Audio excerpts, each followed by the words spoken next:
Welcome to Bangkok hospital YouTube channel. আমি আজকে যে বিষয়টি নিয়ে কথা বলবো তা হলো টেলিমেডিসিন।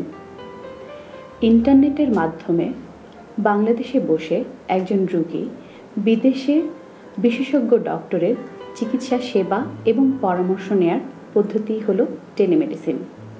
বাংলাদেশে ব্যাংকক হসপিটাল অফিসের মাধ্যমে আমরা ব্যাংকক হসপিটাল থাইল্যান্ডে টেলিমেডিসিন পরিষেবা দিয়ে থাকি। এর জন্য সবচেয়ে প্রয়োজনীয় হলো হেলথ প্রোফাইল।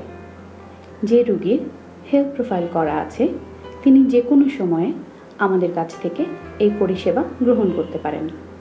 বাংলাদেশে ব্যাংকক হসপিটাল অফিসের মাধ্যমে আমরা ব্যাংকক হসপিটাল থাইল্যান্ডে টেলিমেডিসিন পরিষেবা দিয়ে থাকি। এর জন্য সবচেয়ে বেশি প্রয়োজন হলো হেলথ প্রোফাইল। একজন রোগী যার হেলথ প্রোফাইল করা আছে তিনি যে কোনো সময়ে আমাদের কাছ থেকে এই সেবা গ্রহণ করতে পারেন। একজন রোগী যিনি ব্যাংককে চিকিৎসা গ্রহণ করেছেন তিনি বারবার ব্যাংককে না গিয়ে বাংলাদেশে বসেই টেলিমেডিসিনের মাধ্যমে তার পরবর্তী চিকিৎসা গ্রহণ করতে পারেন। এবং যে রোগী কখনোই বিদেশে যাননি তিনিও ঠিক একই পদ্ধতিতে এই টেলিমেডিসিনের মাধ্যমে একজন বিদেশি বিশেষজ্ঞের পরামর্শ নিতে পারেন। এছাড়াও তাৎক্ষণিক ও জরুরি প্রয়োজনে টেলিমেডিসিন একটি উপকারী মাধ্যম। প্রথমেই একজন রোগী ব্যাংকক হসপিটাল বাংলাদেশ অফিসের মাধ্যমে অ্যাপয়েন্টমেন্ট গ্রহণ করেন এবং নির্ধারিত তারিখে রোগীর সাথে একজন বাঙালি ডক্টর বাংলাদেশের এই প্রান্তে অবস্থান করেন এবং কম্পিউটারের অপর প্রান্তে থাকেন ব্যাংকক হসপিটালের একজন বিশেষজ্ঞ চিকিৎসক।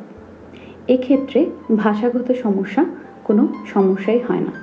এছাড়াও শারীরিকভাবে রোগীর পরীক্ষা নিরীক্ষা করে ব্যাংকক হসপিটালের ডক্টরকে অভিহিত করা যায়।